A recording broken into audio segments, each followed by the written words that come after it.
Hey friends, Lindsay here, the Frugal Crafter. Today I'm going to show you how to make a magic card. Now this may be the most fabulous card you've ever made or the most aggravating card you've ever made, but I think it's kind of fun and it's nice for a special occasion. So basically what it is, it looks like a card with just a black and white front, but then when you pull on the tab, it magically colors itself. Isn't that cool? So, you know, black and white, colored.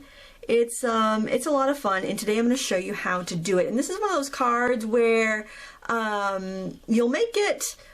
The first time you make one is going to be a little aggravating, and then you'll get the hang of it, and then it won't be so bad. Okay, so what I'm using here are stamps from our sponsor, artneco.com. You can find them online at www.artneco.com. Some white cardstock. I'm going to be using two different kinds of inks. I'm going to be using Archival ink because I'm going to be stamping on a inkjet transparency, and I want to make sure it doesn't smudge. I used Memento on that one, and it did smudge a little bit. So make sure you use like Archival if you're using an inkjet transparency, or Staz-on if you don't know what kind it is, use a Staz-on. We're going to be using transparencies, which are like the clear overhead copier film stuff. And I'm going to be using a stamp positioner. That way I know that I'm stamping in the same place, because the key to this is having two images line up perfectly. So that's how the magic happens. So what I've done here is I've cut a piece of white cardstock and a piece of transparency to 3 inches by 4 1/4 inches. And I'm going to first stamp on the transparency, and if you have an inkjet one, you'll notice one side is rough and one is smooth. You want to stamp on the rough side, and I'm using my stamp positioner, so I will stamp it in the same exact spot as I do on my cardstock. So I'm going to first ink this up with Archival ink just to make sure that it's going to be a really durable ink that's not going to smudge, unlike my practice one smudged a little bit, but I just had to kind of remind myself how to do this technique. I want to make sure it's nice and shiny. And then I'm going to stamp straight down and make sure that transparency is right into that corner. Now you could use like anything that has a corner of a picture frame. You could use a couple Lego blocks put together, whatever you have that will make a nice corner like that. The key is just so you stamp your image in the same spot on both pieces. If you have any other kind of stamp positioner, it will work fine. It doesn't matter. Now I like to give my ink a chance to transfer here. It's very important that you don't wiggle your stamp. Transparency film is kind of slippery, and you want to make sure that you don't smudge it. Now you could also use plastic packaging, like those clear plastic you know, containers that stamps come in sometimes, or embossing folders. Those will be good for this as well, except it will be a little heavier weight. So there we have a really nice image there, and I'm going to do the same thing with my cardstock. I'm going to set that aside where I'm not going to stick my hand in it. Again, right up to the corner, so I know I'm going to get it in the same exact spot. I'm going to switch inks. I'm going to go to the Memento, because I'm going to be using alcohol pens to color it. So you always want to stamp with a medium in mind of what you're going to color, so you don't end up with smeared ink. This is a small pad, so I just have to go all over and make sure that I get a good coverage. And again, I'm going to hold my positioner and stamp straight down so I don't move my paper and I don't get a smeared image. And again, I'm going to give this time to transfer. Okay. And I'm going to set that aside to dry as well. And we're going to go look at how to build the magic card. So right here I just have a piece of folded cardstock. It's actually one of those pre-folded cards you can get at Michael's in those bulk packs. And what I'm going to be doing is making the sleeve for the magic slider to go inside of. And I need to cut a window out of the center. So to figure out how big I need to cut this window, I'm going to open up my card. And this is so unscientific. I am just going to stamp my image in the center of that side of the card and simply cut it out. Now, you could also use a die. You could stamp this in the middle and then set your thin dies over it, or set a stencil over it and draw a fancy shape. I'm just going to use my paper trimmer for this because it'll be easier. I want it to be kind of middle to slightly higher than middle. And I don't have to care about getting a good image here. I just want to get that shape on there. Remember to clean your stamps after you're all done. You can use an X-Acto knife or a paper trimmer if you have the kind that kind of rolls like this. And I am simply going to cut out around my stamped image. So I am also going to make sure I have it straight. So I am going to start just above where the line is, cut down. And this way it'll be squared up too, since I have a trimmer that's got like a little squaring area. Whoops, I don't want to start off the edge. I don't want to cut my card into strips. I just want to cut the hole for it to be seen through.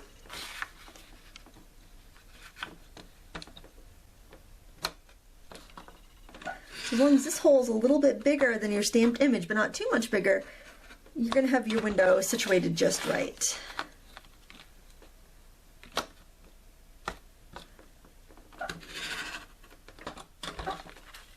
And hopefully that cut out pretty well. Yep. And then I'm just going to toss that away. I don't need that anymore.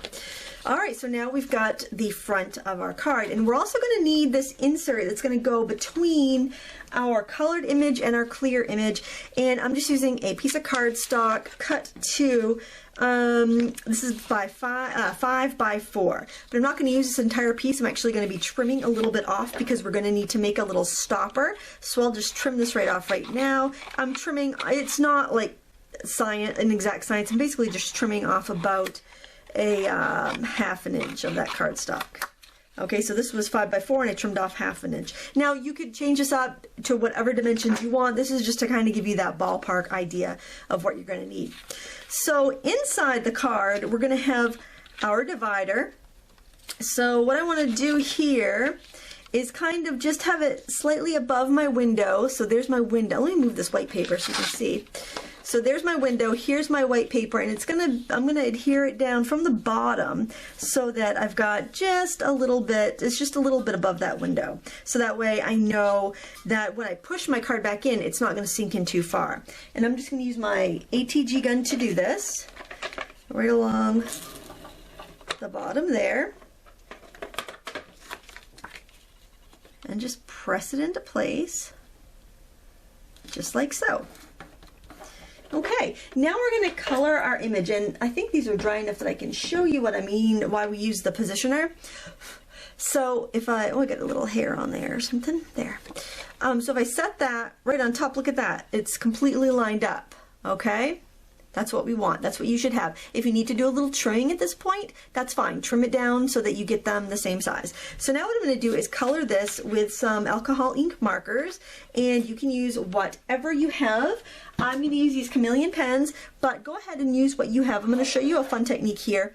And let me zoom in a little bit for you and you can see it a little better. I'm going to start by coloring the in all the poppies this yellow color, and you can do this with your Sharpies or any other alcohol mark you have. And this is kind of a fun way to get a little bit more mileage out of your colors. So I'm going to show you kind of a fun blending technique. These pens that I'm using here are chameleon pens. So if you have these pens, this is also a really good beginner way to use them. And the chameleon pens are known for their ability to use like a limited amount and just to be able to change their color by using the mixing chambers. And I'll show you that in just a second here. So then I'm going to go to a darker color. I'm going to go to this orange. And you notice these pens are really long. So in the end, you've got this mixing chamber. It's basically alcohol ink in there. And then I'm going to take the cap off my brush tip end, and I'm just going to pop that in there. Okay, so they're touching, and then I'm going to hold it right straight up so that the ink, the clear ink, can wick down into the tip. Now, if you don't have that, you could take like a blending marker or just some rubbing alcohol and a Q-tip and touch it to the tip of your Sharpie and get the same idea. So, you know, just something to try if you're curious. Now, I'll show you this on one petal. It will take a while, so I'll do one petal and then I'll do all the others on my own. So you see nice and light up there and just gets gradually darker as I get to the center of my petal. So there, I'm going to do that to every petal here and then I'll be right back. I'm just going to take the markers and color the little greenery here. So you totally can use like a clear blender and hold it to the tip of your regular Sharpies. Do the same exact thing if you want to. Usually these pens are designed to do that. But color them however you want to. It's your project. Okay, and I think I'll show you how to do that with a color. If you have just a regular pen and a colorless blender, you can do the same thing Just hold the two tips of the markers together,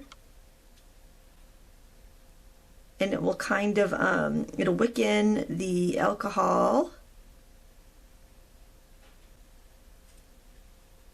which is the clear blender. It's basically like a denatured alcohol. And then you can do the same exact thing. You don't have to have, you know, the special markers, but if that's something you think you would really like, they're an option. Okay, and if you thought that was a little too harsh, what you can do is take an actually like a lighter color, like this one here, and glaze over everything. So just kind of go over it, and then the alcohol will kind of mix in with the alcohol ink from this will mix in with what's underneath and kind of smooth things out, which is nice. And these also do have a bullet end, and if I want to actually go with a darker bullet end, I just really capped I keep capping the wrong ends on these markers. That's silly. Oh my goodness. Okay, so then I can take the bullet end, and I can, you know, if I have something I want to get a little more detail on, or I'm feeling a little shaky, those brush tips can be a little unwieldy, so I can just do that. And then to do the background of this, I'm actually going to switch over to watercolor pencils, and I am going to, and you're probably thinking, oh Lindsay, you've got that, that ink isn't going to work good with the watercolor pencils, but you know, I'm not really going to be going up to those lines, and I do find the alcohol marker does seem to trap a lot of that ink in, so I just have to be careful not to get close to the outside line, and I'll be all set. So I'm just going to quickly color that in and try not to leave too many marks, just get some color in there. I'm going to do blue from the top here, and then I'm going to flip it and do some green coming up from the bottom. And you can use any watercolor pencils for this. I'm using the Primas because they happen to be what's upstairs by my table. I was downstairs working this morning, and I'm like, nope, still too cold in my studio to do much of that. So I brought all my stuff upstairs. And I always feel a little out of sorts working upstairs. I always feel like I'm always missing something. I swear I got my steps in today just by running up and downstairs for different items. You do want to get a fairly good coating of this pencil though, because it's gonna, you want to have a nice even background when you go to blend it. And I'm just going to use a blending marker, a water-based blending marker, because that's not going to affect any of the alcohol ink I put down there. I can even go over those parts, and if I go blend over it, it's not even going to bother it. I'll show you here. We kept that up before it goes dry. Can use this and just, you know, I can go pretty quickly, and it's going to blend that really smoothly. So it's nice if you have limited supplies in different medias that you can use them together like this and get a little more mileage out of them. You know, so maybe you're thinking, I don't know what to pick. I don't know if I should get watercolor pencils. I don't know if I should get alcohol markers. You know, if you had a small set of both, you could do this. Now see what I mean? I got into that black and it smeared it. So I'm just going to scribble my marker on a piece of plain paper and just be real careful when I go back up there. But you notice it didn't really smear any of the marker that's or any of the ink that's in here that I've alcohol markered over. I think the alcohol markers dry it out or lock down the pigment or something, because it seems like it doesn't smear. I can go see I'm going right over those poppy lines, and it's not smearing it at all. So there's got to be something about that ink locking stuff down. All right, so now what we're going to do is put a little adhesive right across the top there. And I like to use my ATG gun because it's easy, but you could use double-sided tape or whatever you have. Glue will take a while to dry because this is plastic, so I probably wouldn't recommend that. And hopefully that's fairly dry. And I'm just going to line that up. It should be pretty well exactly lined up anyway.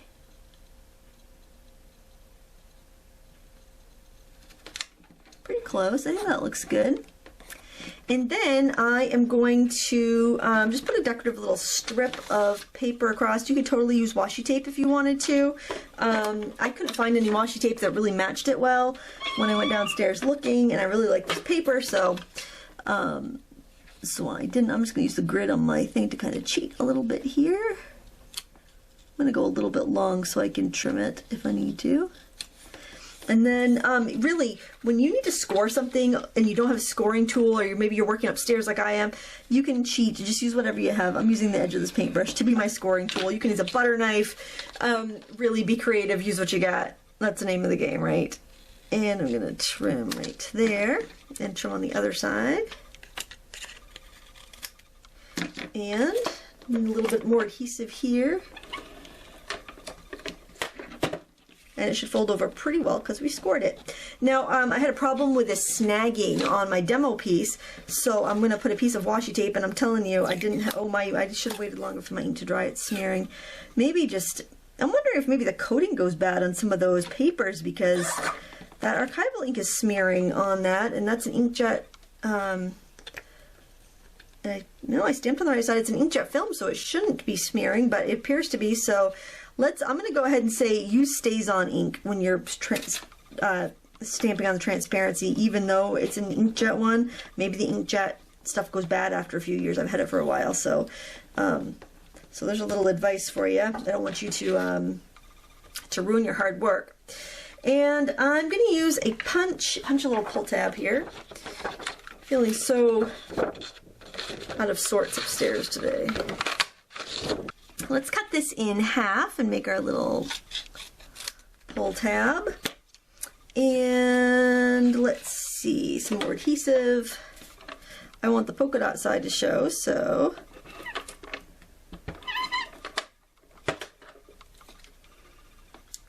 do that. We'll flip it over.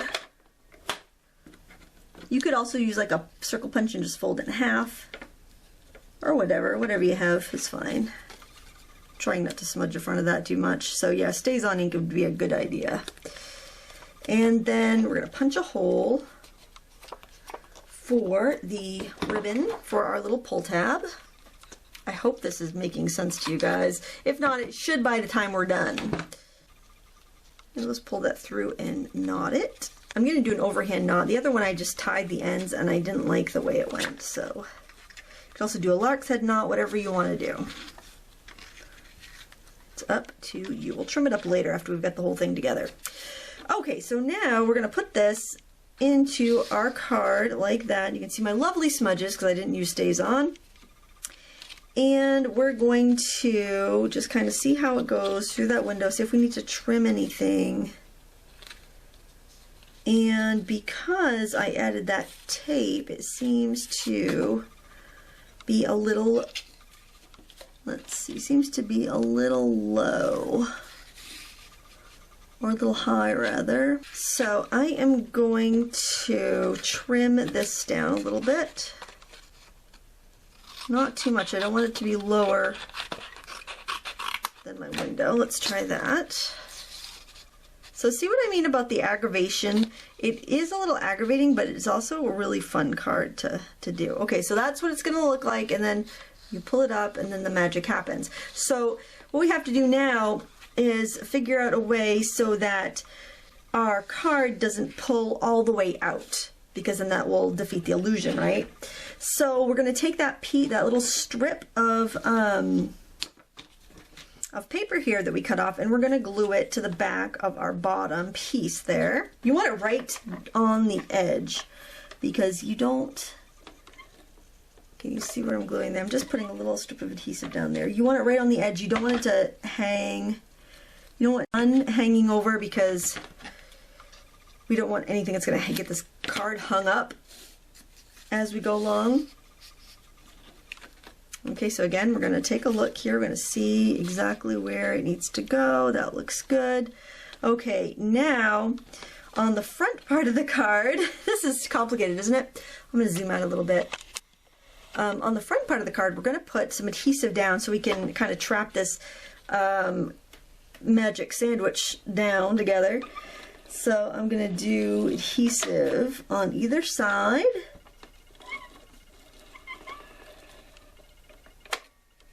And across the bottom.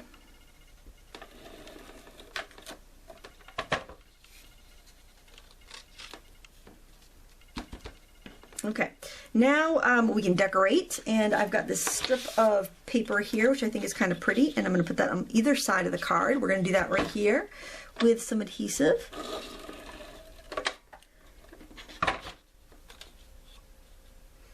And it's nice to work on a gridded mat because you can kind of use that to your advantage.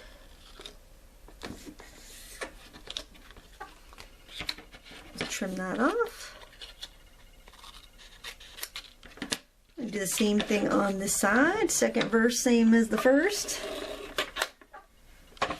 So anything we do here for decorating shouldn't get the card hung up, which is nice. Nope, just try to keep it even. Try to, like, if you've left 1/4 of an inch there, try to leave 1/4 of an inch over here. And we'll trim off the excess. Double-sided paper. This is pretty. This is by Authentique. And I found it at, I'm using this again as a scoring tool. I found it at AC Moore. It was on sale for $10 because all their pattern paper, all their paper packs were 50% off, or on sale for $10 or something. I think it was 50% off. I think this was regular 20. I thought, boy, that's pretty, and I like those colors, and I don't really have anything in those colors, so I snagged it, and I think it's pretty on Asian-themed cards, and the stamps by artneco.com are just fantastic. They have a beautiful Asian flair to them, and I really recommend checking them out. And I just wanted to put like a, I'd recommend like putting like happy birthday or whatever you want to do for your sentiment down here. You really don't have a lot of room to write. You could write on the back of the card, of course. I'm just going to stick this little bit of the reverse side here just to kind of balance it out and make it pretty. And then what I want to do here, and I can see where the edges of my poles are, and I think you can too, so you see right there and there. I'm going to put 2 eyelets. And I'm going to do this because tape isn't strong enough, and I want it to be a little decorative. So I'm just looking, I'm making sure that I'm not going, oh, I want my smaller size. I'm going to make sure that I'm not going to go through where my card needs to travel. And I'm just going to put that about a 1/4 of an inch from the edge. And I'm going to, and I have a Crop-A-Dile here, so I can set my eyelets with that too. You could use a staple. If you do a staple, I'd probably staple it before you put the decorative paper down, so you can hide the staple, just because the staple is not as pretty as an eyelet. But, you know, I guess it could be. It's up to you. You just want to make sure you don't go through that, that layer. You don't want to go through that pull thing, or it's not going to move at all, and then that won't be very magical now, will it? Okay. Whew. I feel like we've had a workout. Do you feel like I feel like we've really put in some work here today. Okay, so ready? We're gonna see if it works. All right, here we go. Oh, it's magic. So as you do this, as you pull it, you might realize, well, I think I need to put a little washi tape on the edge of that pull tab because it's catching, or I need to do this, I need to do that. You know, just kind of keep that in mind as you're working. Make notes, write down your measurements, so in case you want to recreate it again, you can. But there you have it, a lovely magic card made with fairly limited supplies. You know, recycled items. If you don't have transparency, you can use up some plastic packaging or something. Have fun with this. Let me know in the comments below if you liked it. Don't forget to check out our sponsor, artneco.com, and remember to mention Lindsay, the Frugal Crafter, so you can save 10% on your order, or get free shipping if you ordered over $50. You get the discount that's bigger, which is awesome. So I want to thank you so much for watching and supporting me for this stamp school journey. Please give me a thumbs up and subscribe. Until next time, happy crafting.